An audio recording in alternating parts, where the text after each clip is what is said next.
Viss ir ļoti pozitīvi.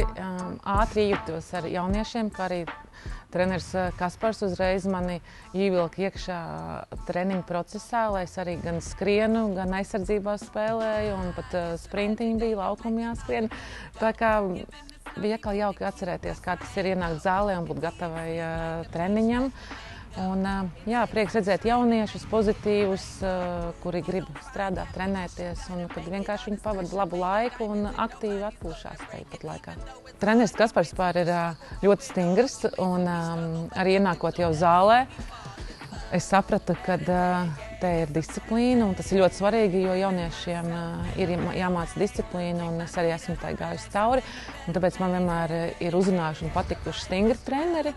Jā, Kaspars ir neatlaidīgs treneris, arī vēlās sasniegt rezultātu savu, ir mērķēts uz to rezultātu, tā kā es domāju, ka viņam viss izdosies. Es novēlu Kasparam, lai viņam sanāk parādīt savu potenciālu, jo viņā mīt ļoti labs treneris, to es pati redzēju arī šodien, un lai viņam viss izdodās un sanāk sasniegt tos mērķus, ko viņš pats ir izvirzījis un ko viņš pats vēlās sasniegt.